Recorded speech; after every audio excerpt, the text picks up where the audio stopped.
Welcome everyone. Today I'm going to talk about agent framework and how you can build a solution where human in the loop approval is required. That means a person will come either say approve or make some changes, and then the whole process will be stored in Cosmos DB, but you can choose PostgreSQL, file storage in memory. So depending on whatever is the requirement. So let's dive into that to understand how we can build that code. We all mostly know the concept that if you have a long running activity, you basically trigger something and then wait for somebody to open their email to approve it, which may take hours and days. And once this kind of long running, you can't hold the system while somebody is trying to respond. So you probably will have to spin up from the previous state.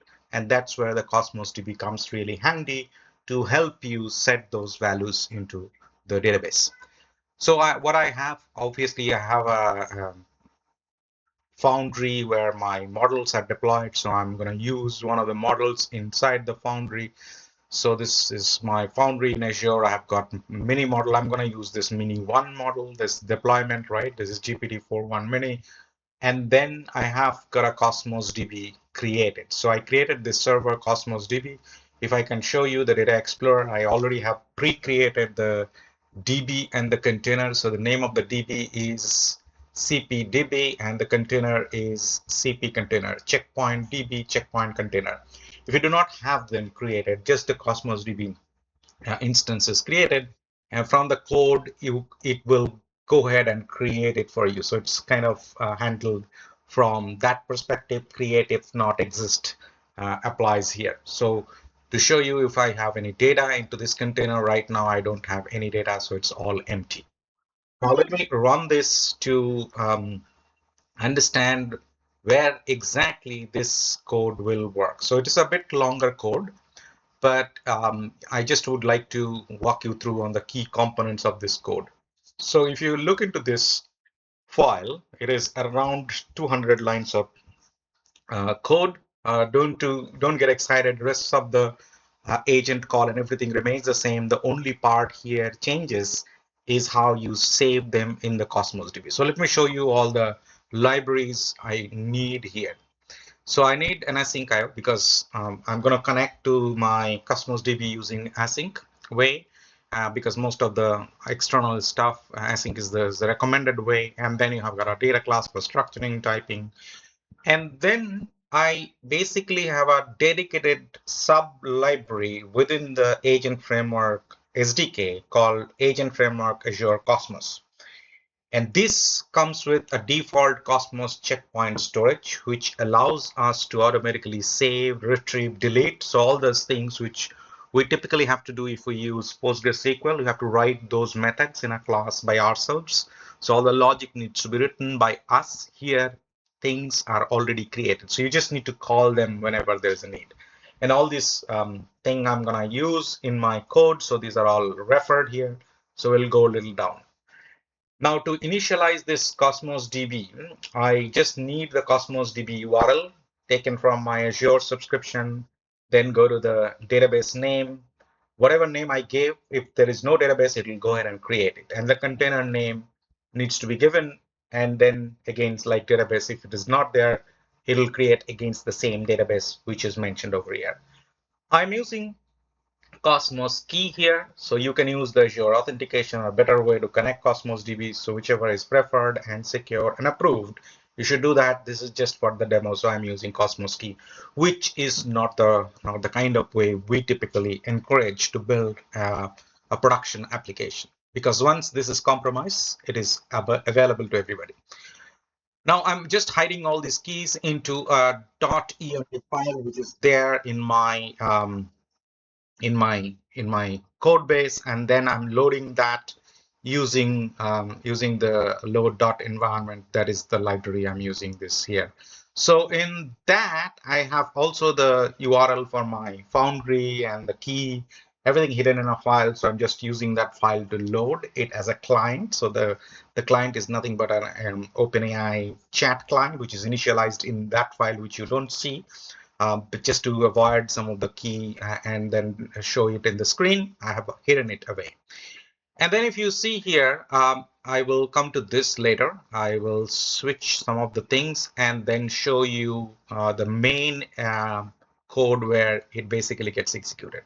So in the main method, which is starting in the line 121, you see that I basically configure the Cosmos DB endpoints. So basically get them from the environment variable, because when I load the file, all it goes inside an environment variable within the operating system. So it comes out from that environment variable, saves in those values over here, which I use to asynchronously call Cosmos checkpoint. This is important because if you just create a Cosmos checkpoint storage, just like any other normal value, and then if you disconnect that thing in between, then there is a connection which is hanging around, and then that creates some challenges into the system. So you must close it gracefully, and one of the recommended way is to use this async as, and then if you do that, it will be handled within the context of the Python, but to make sure that when it is out, it'll close the connection so that next time when you run, you don't encounter those challenges. So I create a writer agent, which basically has a system in prompt called a write, concise, warm release note that sound human and helpful. So it's kind of an agent which will help me write that, and the client is the LLM where I'm just punching inside the agent to ask agent use the LLM capability to do that. And then I have got this agent executor class, which uses the writer agent, right? So I just give a name of the variable so that it becomes easier. Review gateway and brief prepare are the two other methods which are hidden away. So they're basically, one is prepares the content. So I'll come back to that later. But once they are ready, you can build the workflow. So you can give a name to the workflow. So I just gave a name. You can give any name to this workflow. I give the maximum number of iteration. You can either increase or reduce the number depending on the need.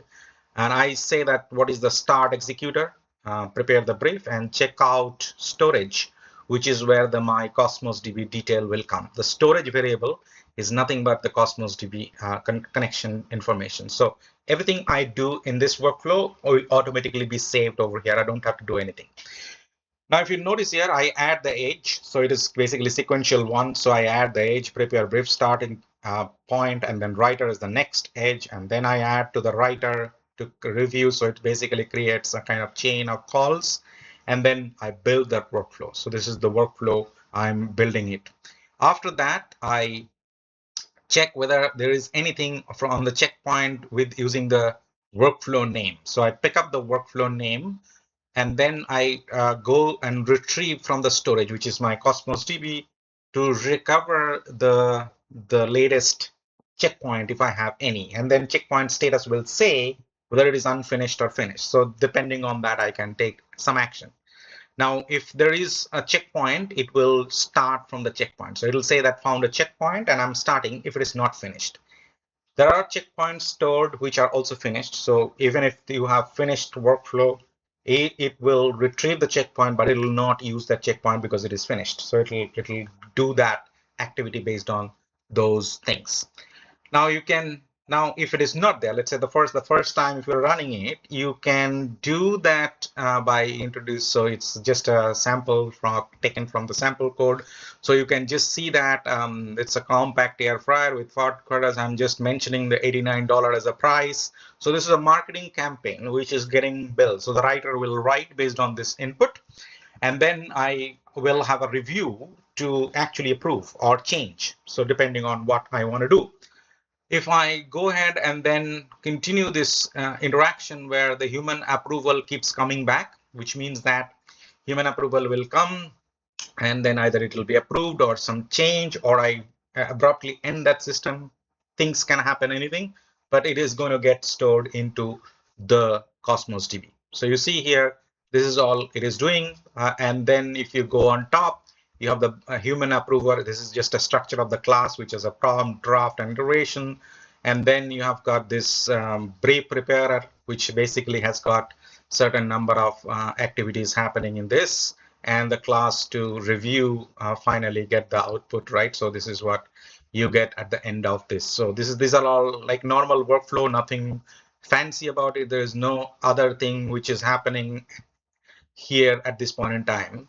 The main concept which is happening is that every time you are calling this workflow, you're checking with a get latest to make sure that there is any unfinished work so that you can start from there. So in a typical real system scenario, you basically will be checking with other things like a user session ID or anything of that sort, and because this workflow name will be same for everybody running this workflow, because I have hard coded this workflow name over here. So you must have some other factor to check, like user ID or the session ID, whichever you may want to consider as your secondary key apart from the workflow name. You retrieve that using the get latest. So you basically have that criteria to find the get latest copy, and then you can see that you retrieve the get latest version, and then you kind of get the information from here. So this is one of the things. You want to also focus on one important aspect, which is important here, which is where you in the final part, you always have to call this checkpoint save on checkpoint save. You need to do that async def and then on checkpoint restore. So these two methods must be present, otherwise it will not work. Now going to the execution part, so let me show you how I can execute it over here. So let me run this in this. So it is a bit, it'll show you some warnings. So just ignore that for the time being, because these are all SDK related warnings. Now it is showing you that the starting workflow with a brief. Introduce our new compact air fryer with 5 coded basket mentioned $1.89 price. So I'll say add. So let's say first one I approve. Let's see what happens. I like this and I approve this. The workflow finishes.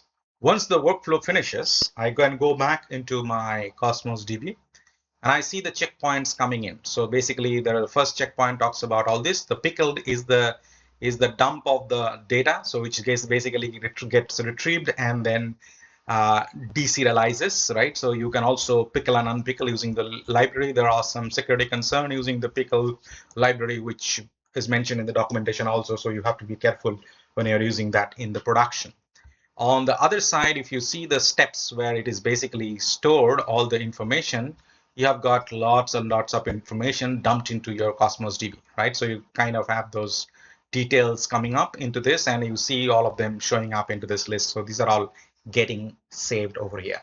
Now, this is the complete workflow, right? So if I go ahead and run it again in this, it'll start fresh because it didn't find. So, but it found a checkpoint in the Cosmos DB, resuming from the latest. It is complete, so that's why it is not going to work. So what I'm going to do is that I'm going to go ahead and then delete it. That's why you need another key to make sure that you basically have, because it's only 1:1 experience at this point. So I'll run this. It comes up with this intent. I just have to run it one more time.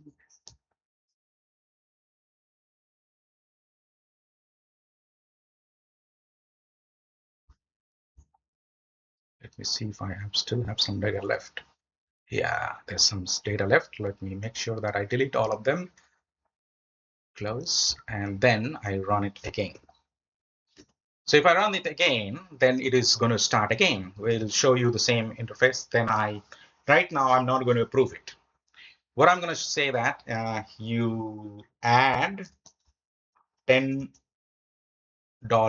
to the price. So I'm going to increase the price.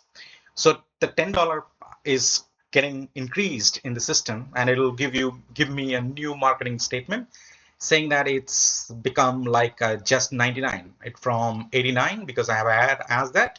Now I can say approve. But before I approve, I want to show you that there are checkpoints created, and you can see that checkpoints are created. I say approve.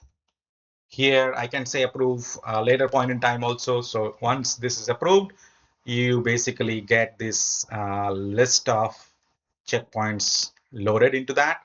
So I'm gonna go ahead and delete it and run one more time with another use case. So I'll close this, I refresh this, make sure there is no one available, and then I run it one more time. And I say that I want to sell it with a costlier price. So let me say add $100. So it will become 189 if that is the correct assumption this LLM is trying to make. So you can see that 189 is coming up, and then I don't do anything. So I come out. So it's kind of abrupt, right? So it's just an end of that. Now, if I run this, before I run, I just want to show you that there are checkpoints already created, even if it is unfinished. Now, if I run this, what it is going to do is that it is going to show me from the latest. So it is picking up from that database and showing me $189. Then I can say, you know what? I like it. I approve. And then the workflow completes. And then next time if I run, it will just check the checkpoint and then see you're finished. It will not proceed further. So we need a different name or this thing. So you can see that now it has increased a few more. So you won't find them anymore into this. So with this, I just want to wrap. I hope this helps, and I'm gonna share this code with you in my video link. You will find the sample URL. So this will be good for you to really play around with. Thank you very much.